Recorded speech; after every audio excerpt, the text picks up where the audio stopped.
Okay. Hi! So this is how you guys doing. Hi, we're doing great. This was the very first episode of the Joe Rogan Experience all the way back in 2009. At the time, only around 100 people were watching live. Nobody's watching this. We have 10 people in here. Nah. This is show 113 already? Wow. Okay. This is like 113 people is like a show at a comedy club. Now I feel pressure. A little over 10 years later, this tiny little podcast full of swearing, politically incorrect jokes that wouldn't fly today, and anything and everything Joe Rogan was interested in, would not only become the biggest podcast in the world, but the most valuable at $100 million after signing with Spotify recently. But that's not the crazy part. The crazy part is that before the podcast was even a thing, and still to this day, Joe Rogan has had one of the most diverse careers any major influencers have ever had. A career spanning martial arts as a Taekwondo champion, TV with News Radio and Fear Factor, commentating for the UFC to stand-up comedy, and of course the Joe Rogan Experience. So let's take a look at the meteoric and very diverse career of who's gotta be one of the most influential figures of our time, Joe Rogan. Okay, there is no competition here. Joe's the guy when it comes down to podcasts. Jamie, pull it up. No. Just pull it up, Jamie. I'm curious about you because you're such a strange character in the most interesting of ways. I am a f***ing moron. I'm doing intermittent fasting, only eating elk while in the sauna. We went to see Joe Rogan and he hates gays and cats. I am currently blogging about it. Joe Rogan has done nearly 700 episodes with actors. So if you love movies like me and probably Joe, you've probably ran into a problem like this before. You search for a movie you want to watch, but Netflix doesn't have it. Well, Netflix probably does have the movie you want, but it's just restricted based on where you live. So you're paying full price for Netflix, but you're only getting a slither of all the content they have. That is where today's video sponsor comes in, ExpressVPN. With ExpressVPN, I can find what locations the movies I want to watch are restricted to, then I change my location with a simple click in the app and boom! There it is, I can now access the entire Netflix library no matter where I'm at. So if you want to access all the content on your streaming platforms while protecting yourself online with the best rated VPN in the game for a very reasonable price, pause the video right now and find out how you can get 3 months free by clicking the link in the description box below, expressvpn.com/JakeTran, and then come back to this video because we're going to break down Joe Rogan. That's expressvpn.com/JakeTran with the link below. Joseph James Rogan didn't have the worst childhood ever, but it also wasn't that great according to him. He moved around a lot, so he never had any early childhood friends. He was always the new kid, and since he wasn't all that big of a kid, he got picked on. Born in New Jersey into a tumultuous household where his parents were fighting all the time, once his mom divorced his dad and they escaped New Jersey at age 7, Joe described it as a relief. Well, it was a tumultuous time period for me. My parents were always fighting, and it wasn't a good time. So when we escaped New Jersey, it was a relief. From age 7 and on, Joe would never talk to his biological dad again to this day. He's still alive, and his name's Joe Rogan, which is even crazier. He was nice to me. He just wasn't very nice to my mother. They had a very bad relationship. From there, his mom married his stepdad and they moved to San Francisco. This was at the height of the Vietnam War, so Joe went from having a cop as a dad in New Jersey to having a hippie as a dad in Hippie Central. After moving to Florida at around age 11, Joe and his family moved to Boston at age 13 where he would spend the next 11 years of his life. Boston is where Joe really grew up during his developmental years, and it would be where the Joe Rogan we know today really takes form. Growing up in a troubled household, Joe Rogan developed an extremely obsessive personality. He was very interested in what he was interested in, and very uninterested in people telling him what to do. This is something that would play a major role in his future success. At the same time, he always felt like a loser. He was always afraid of the bullies that picked on him. But that would all soon change at around age 14 to 15. One day he was leaving a Red Sox game in Boston, but the line for the train was too long. So him and his friend decided to check out the Jae Hung Kim Taekwondo Institute. And so I walked up to the top of the stairs and I heard this crazy sound of this, what it turned out to be this man kicking this bag and slamming his heel into this bag and having the chain snap and rattle. I couldn't believe a person could do that. I'd never seen anybody kick something so hard in real life, anybody that had such incredible martial arts skill like this guy did, John Lee. After that, he was there the next day. I mean, here I am devoting most of my time to trying to get really good at knocking people unconscious. I mean, that's what I was trying to do.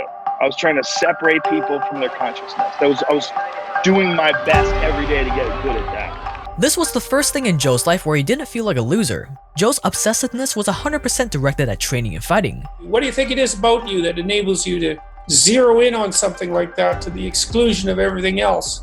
I don't know. I mean, I think some of it has to be attributed to the unhappiness of my childhood. That when I would find something that I did get some joy out of, I would just concentrate all in on that. As any martial artist will tell you, there's something truly liberating about being capable of violence, and knowing that you can probably handle yourself if poop went down in most situations, and aligning yourself with the more violent roots of our nature. You look at the world differently, you carry yourself differently, and that's exactly what happened to Joe. He went from being the unconfident kid that avoided conflict to a taekwondo fighter. I became someone who I would be afraid of. You know, I became the opposite of what I was. Needless to say, bullying was never a problem anymore. He very quickly got the keys to the studio and was soon teaching classes in exchange for free training. Within 2 years, he earned his black belt, won the state championships at 18, and for the next 3 years straight, started competing all over the country and won the US Open Championship at 19 as a lightweight, then as a middleweight, and then as a heavyweight, which earned him the Grand Championship. There's a lot of violence in me for sure. I don't know if it's genetic or learned, or it's because during my formative years, from the time I was 15 till I was 22, all I did was fight. That was all I did. Keep in mind that back then, Taekwondo was not the foot fencing, point scoring BS that it is today. Back then, it was pretty brutal with very soft protective gear. So these were some hardcore accomplishments. I have a scarily similar story with Taekwondo as Joe, so I do mostly know what I'm talking about here. And martial arts will remain the center of his life from age 14 to 15 to 21 to 22, until he made the transition into comedy. At age 19, Joe started pondering the idea of fighting professionally, but he also started worrying about brain damage. Injuries were starting to pile up, he could see the cognitive function of other athletes he was around start to go down, and he knew that this life couldn't last forever. On top of that, unless you're in something like the UFC, there is not that much money in fighting. The final nail in the coffin was when Joe nearly killed a guy in the ring. One time in a martial arts fight, I knocked this guy out, he never got up, and I started thinking that could be me. I went back to talk to my instructor. I said, yeah, it was really scary because he never got up. I mean, I thought he was dead. And he goes, sometimes they die. Jesus. And he just walked away. That doubt stuck with me for the next couple of years. It was probably the first seed of my new future, was me hurting that guy and thinking about what that was going to be like if that happened to me. Your point of view is terrible. Yeah, that's how I make a living. Joe and his martial arts friends were always in an intense environment. Whether it was in training or competitions, they were always stressed and nervous. So the beginning of Joe's comedy career started out with him just making jokes to lighten the mood. The idea of being a comedian never crossed his mind until his friends encouraged him to try it out. At first, Joe wasn't convinced. The same dark, politically incorrect humor he has today was the same humor he had back then, but probably even worse. Even though he didn't see himself as a loser anymore, he definitely thought he was some weird outlier in society, that my friends only think I'm funny because I'm their friend. Society would never like my dark sense of humor. That was until his friend convinced him to go to an open mic night. And the thing about open mic nights is that people are pretty terrible, so it encourages you to try. Mix that with the motivation to find a way out of fighting, and Joe found himself doing open mic nights. And once he realized that, hey, there's a small chance that I can make a living out of this, he directed all that same obsession that turned him into a Taekwondo champion into stand-up comedy. I mean, my first set that I ever did, I had a bunch of my friends come down and watch me, and I wasn't good. The first time I ever got on stage, but I got a couple of little chuckles and laughs. And then I realized this might be possible. And after 3 years of falling on his face, traveling all over the place for open mic nights, all with the goal of one day being able to pay his bills by telling jokes, he caught his break. I met my manager who's my manager to this day. He basically picked me up when I was an open mic comedian. I mean, I was getting a few paid gigs here and there, but I was really an amateur. He was looking for new talent. He came up from New York. He was a really well-respected and well-recognized manager, still is. He moved to New York doing more and more stand-ups, really honed in this new skill, and by 25 to 26 years old, he achieved his dreams of being able to pay his bills with comedy. How about have Mr. Joe Rogan? Give him a hand. Joe eventually found himself on MTV's half-hour comedy hour, and it went really well. Girlfriend came in the room, she's like, Joe, if you had to choose between Madonna and me, who would you pick? Tons of offers came in to be on TV, and within 1 year, Joe found himself in LA for the next phase of his career. The first sitcom show was called Hardball, but it got cancelled. Stuck in LA because of his lease, Joe decided to stay to see what came up, and he ended up starring on a hit sitcom called News Radio. Have you seen any good movies lately? I don't go to movies. I don't like movies. Most movies suck. That show went on for 5 seasons while he was doing stand-up on the side, and once the show ended, Joe was sick of working with actors. So NBC pitched the idea of him hosting a new show without actors called Fear Factor. It was a preposterous show, like from the jump, and I always thought it was going to be canceled, and it was a giant hit. It was a giant hit. Huge show. And like immediately, it was a hit. I was like, this is so stupid. The show is so stupid. And as it turns out, a guy that's coached athletes, makes jokes for a living, and has been on TV, made for the perfect host of Fear Factor. Here we go. Put your daughter in your head right now. I want you to do this for your daughter. It was around this time in 1997 that Joe started commentating for the UFC after Dana White asked him to. I'm back here right now backstage. I'll be interviewing the fighters as they come out of the octagon. I'm here live with Victor. Congratulations, Victor. Unbelievable victory. Either way, folks, it's going to be a barn burner. He started out doing 12 events for free, and 18 years later, he's still going strong and getting paid very handsomely for it. Fear Factor turned out to be a cash cow for Joe, with him hosting 148 episodes from 2001 to 2006. Even though he wasn't as passionate about it like he was for stand-up, he didn't have to worry about money anymore. And after Fear Factor ended, Joe started focusing on his own stuff. I made a ton of money, and it alleviated financial pressure. I didn't love being there for Fear Factor, but it was a great job, and I knew it was a great job, and I knew I was really lucky to have it. So it was great in that respect, but when it was over, I kind of decided I was done with television. This was when his comedy career really reached a new level. Around a year later, his first comedy special came out, Joe Rogan Live, and his CD, Shiny Happy Jihad. In 2009, he did a comedy special and Spike TV special called Talking Monkeys in Space, and he would continue to release new specials around every 2 years. And just as his comedy career started taking off after Fear Factor, so did his news side project that will go down in history as perhaps his greatest contribution to the world.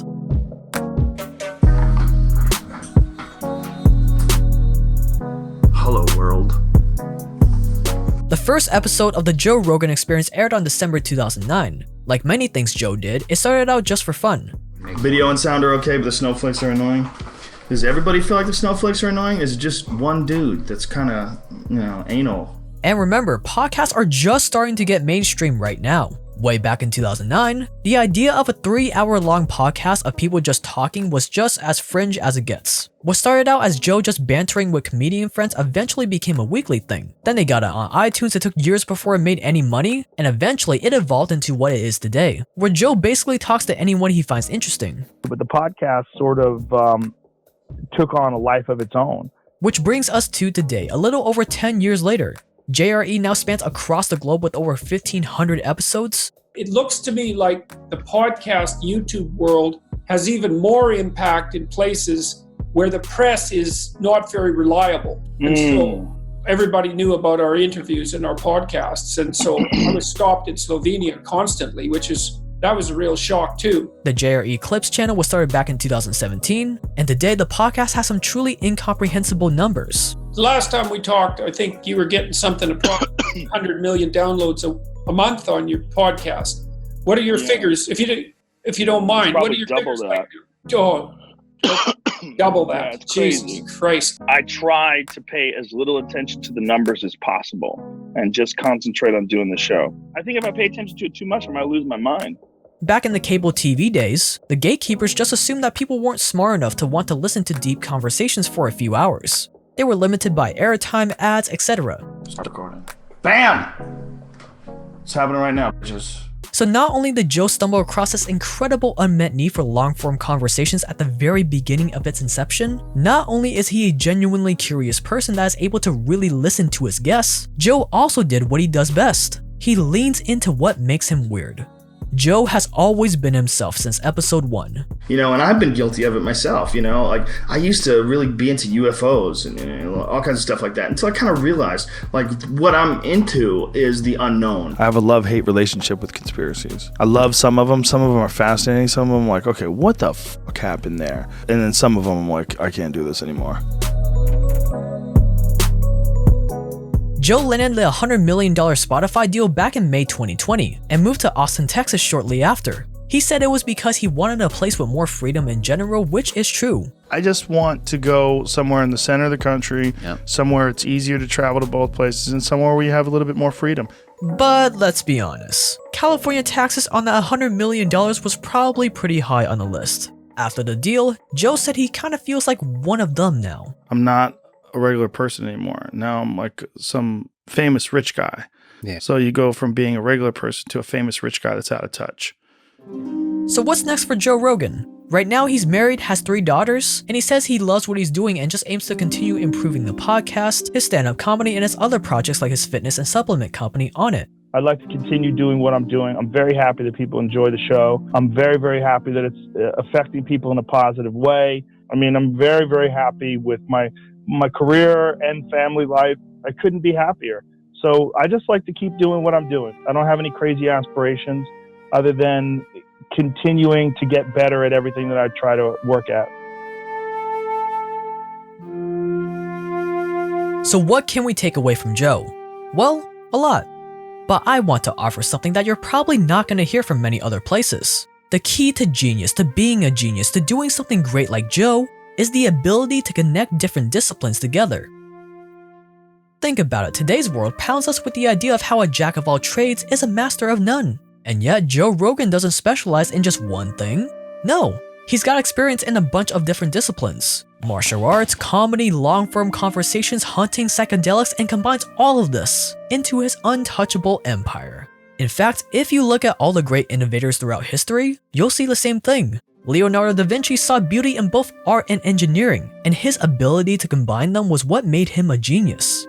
Benjamin Franklin became the Da Vinci of his era with no formal education, and became one of America's best scientists, innovators, diplomats, writers, and business strategists. Steve Jobs combined liberal arts and technology, and Einstein would pull out his violin and play Mozart, which helped him reconnect with the harmonies of the cosmos. So instead of a jack of all trades is a master of none, I propose another idea. Be a jack of all trades and a master of one. Mix in what the average person would call an unhealthy amount of obsession, curiosity, and a desire to keep improving, and who knows? Maybe one day you'll create something as big as the Joe Rogan empire as well. Anything, if you work at anything, you're trying to improve. There's always room. There's always room for improvement in everything. Yep. In your personality, in your work, in everything. And that's what I strive for. I strive for improvement. Guys, these video essays, especially mini documentaries like this one, take a lot of work to make. So if you enjoyed it and you want to support this channel financially so we can continue making videos like this, all I ask is that you click the link below and try out our sponsor ExpressVPN. They are consistently ranked the #1 leader in online privacy and security by a ton of different publications, including CNET, The Verge, Wired, TechRadar, and many more. Think about all the valuable stuff you access online, your bank account, your Google account, all the inappropriate online messages you sent that you hope no one ever gets a hold of. If ExpressVPN just stops one attacker from getting access to all your valuable private information, it will probably pay for itself 10 times over. Maybe more depending on those messages and browsing history. Combine that with the cool Netflix trick we talked about earlier, and you can see that having a VPN really is a requirement these days, especially as more and more of our lives have moved online. So pause the video right now and find out how you can get 3 months free by clicking the link in the description box below. ExpressVPN/JakeTran. It has been a long time since we've done a Why I'm Winning video, so if you want more, let me know who I should do next in the comments below. And if you are still watching this right now and you're still not subscribed, come on, man. So hit that red subscribe button below, and if you want email notifications for when new videos come out, that way you don't have to rely on the very unreliable notification bell, you can join the inbox notification squad with the link below. And no, I'm not going to sell your data. If you want behind the scenes stuff, day in the life kind of stuff, you can follow me on Instagram at jaketrend.io. We have a ton of fun over there. And that is going to wrap it up. So thank you so much for watching. You've been awesome. I've been Jake. Stay dangerous out there like Joe Rogan. And I'll see you guys in the next one.